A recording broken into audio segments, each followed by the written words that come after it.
Hey everybody, it's Bobby Rose with Rose Reviews. We're once again here for another edition of What the Hell Is This? Hey, I'm glad you guys are watching because we've got a great opportunity coming up. We want to make sure you're completely aware of it. We've got Jimmy from Wolfpack Productions and Aaron from Replica. Jimmy, tell us a little bit about, because this is local Homegrown 3, is that right? So tell us a little bit about the Homegrown and the live shows that you're putting on, and how do you select the bands? You know, basically just wanted to do a thing that was really concentrated on the local live scene and create a series of shows that's local live number 1, 2, 3, 4, hopefully to 2,000 one day. But, you know, we select the bands kind of depending on, like this one right here is going to be a tribute band and a great mix of bands. I'll let Bobby tell you who they all are here in a minute, but we happen to have Aaron here from Replica. They're a Fear Factory tribute band. And it's not so much of it. Sometimes it'll be an original. I'd like to do a rockabilly one next time. Different types of music that's in the rock vein. And then just get 4 original bands, 5 original bands that get along, get together, keep that camaraderie going on, let them meet each other. And, you know, this music scene it's only as good as the musicians make it. It's as good as the fans make it, don't get me wrong, but it's really as good as the musicians make it. When musicians start hating on each other in the bands, it kills it. We've seen it before, and me no likey. You talked about just now the having like a theme for each one of these. Is that the way I understood it? You know, I think so. I think a theme would be good. Like I say, you know, we're doing a tribute one now. Before we had a kind of a punky one. Kind of keep the same. It's hard to say the same vein because everybody separates differently.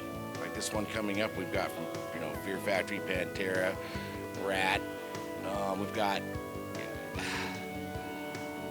AC/DC, but so where do you divide? I don't divide. I choose not to divide. As long as it's rock and they're tribute bands that get along, I think it's great. Heck, when radio was good back in the day, you turn your radio, you'd hear AC/DC, you'd hear all kinds of other stuff. So mixed up. Now it's just different now. So as long as it's a theme in the rock vein, like I say, even rockabilly to me is a rock vein, man. We've got 3, 4 bands up there, different stand-up bass players. You know, rock and rockabilly.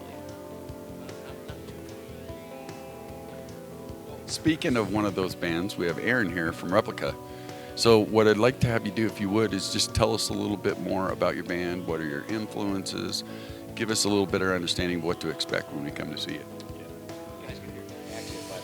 Yeah. One of those weird foreigners.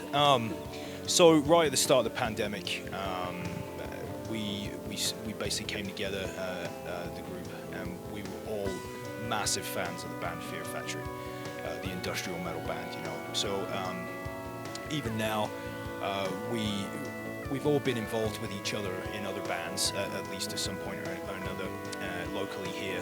I moved here back in 2012.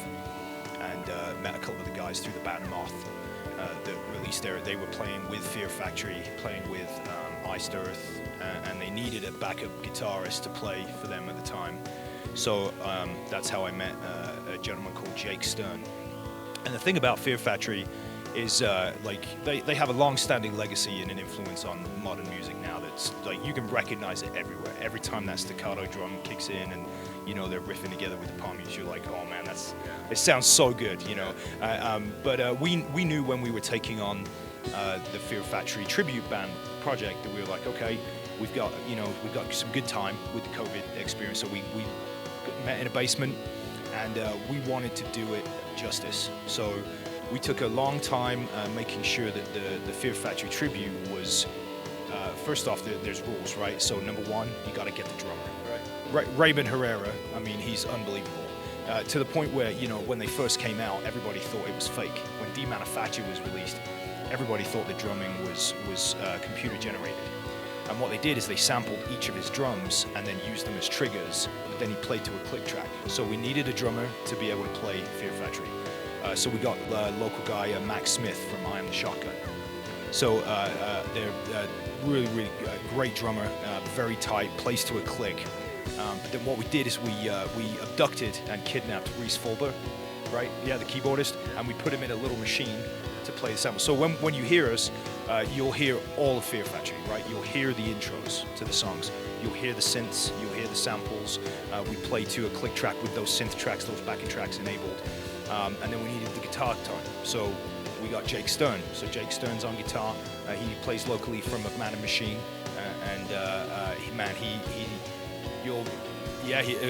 Great band. And he was on the new Fear Factory record that just got released, Aggression Continuum. Yeah, so he's good friends with Dino. So we got all the BPMs and all the beats per minutes and click tracks, with help from Dino Cazares, who made Fear Factory. So he knew we were doing this. We've been doing this since through the COVID period. And one of the things that Jake did is he did the entry for Recode on Aggression Continuum. That's his voice. So we are deeply emotionally invested in this Fear Factory tribute band, and we wanted to present it in that way. The other thing you need for Fear Factory is the bass sound, right? I'm gonna nerd out a little bit here now, okay? Tano Archuleta, good friend of mine, man, he's a total gear nerd. You got to get that overdrive, that bass sound, but then everybody's got to play tight. And I mean, because Fear Factory, when they're on their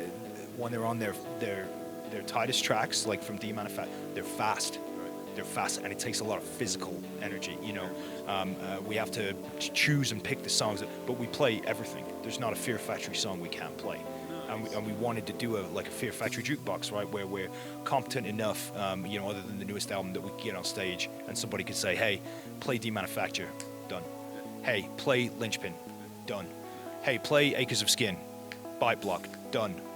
So the first 2 years we did all 4 albums. We did the first 4. We did Soul of a New Machine in its entirety, Demanufacture, Obsolete, and Digimortal. And these guys are amazing. Like the music, all I do is sing, right?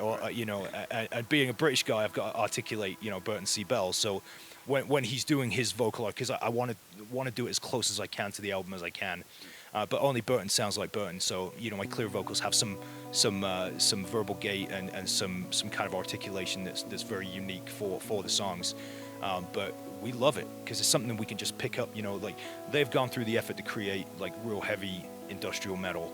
And we want to come on and it's still prevalent today with every band that you hear. Like every band can hear Fear Factory, And for the band that came out, 1995 for me was the era, right? That was where I was like, oh my God, music got real heavy. Pantera, 96, Great Southern Trendkill came out. Far Beyond Driven the year before that. But I still love all these bands that are playing in the show. Like I love Ratt, Motley Crue, AC/DC.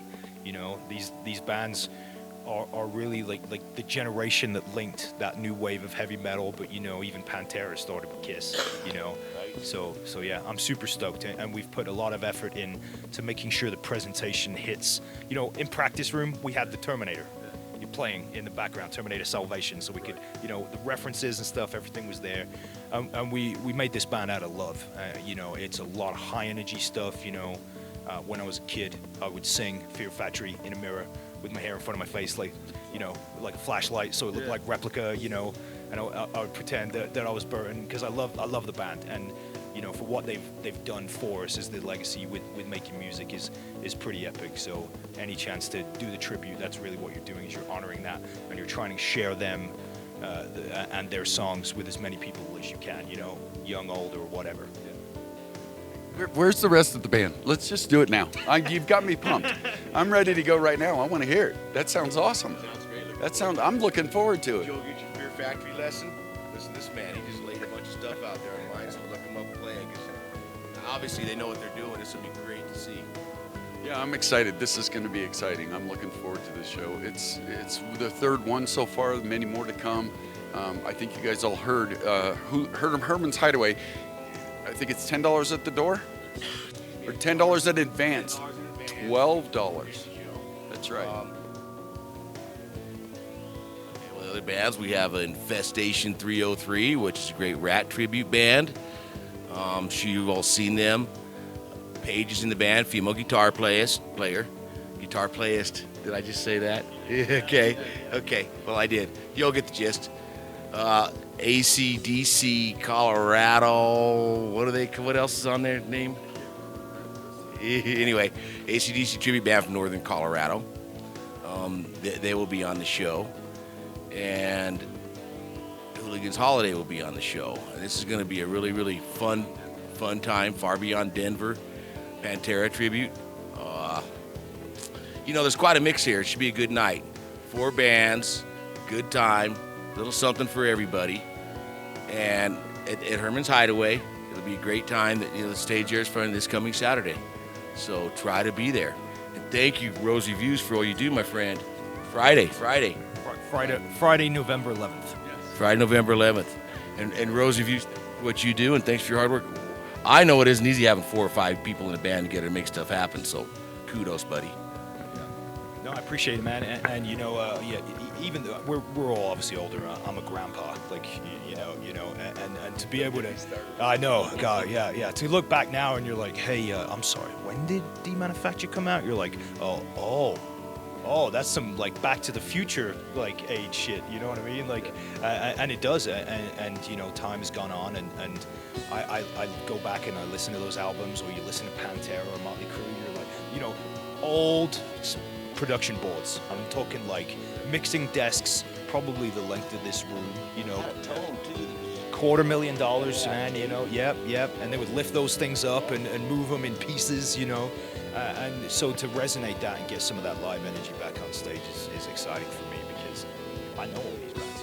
We grew up with all these bands. To get to a level of musical competence where you can, share a little bit of the influences and your heroes and stuff like that. Because you don't always get a chance to thank them in real life and say, hey, man, I just want you to know that during this period of my life, like Motley Crue, like I was loving it. The music videos were always super fun. AC/DC, man, there's not a human being alive. I don't care what age they are that won't tap their foot, whether they're a toddler or in their 80s. Like as soon as that beat starts going, man, AC/DC it just happens. So I'm really glad that I'm very, very fortunate to be a part of the local scene, man, and to be here and talk a little bit about the upcoming show. Thank you. We're glad you're here also. So we appreciate you being here. Jimmy, thanks for the opportunity and the time to talk with you about this. This coming Friday, doors at 6:30, doors at 6:30. Herman's Hideaway this Friday. 4 great bands, $10 in advance, $12 at the door. You know you want to come. Get your tails down there. You need to see it. I want to see it. Yep. Wolfpack Productions. Go for it. Come on, Bobby. No, you guys got this. There we go. You guys are seeing it. You better be down there. I'll look forward to seeing you down there. Thanks again for you guys' time. We'll see you guys again soon. This is Bobby Rose with Rose Reviews. Thank you. Peace.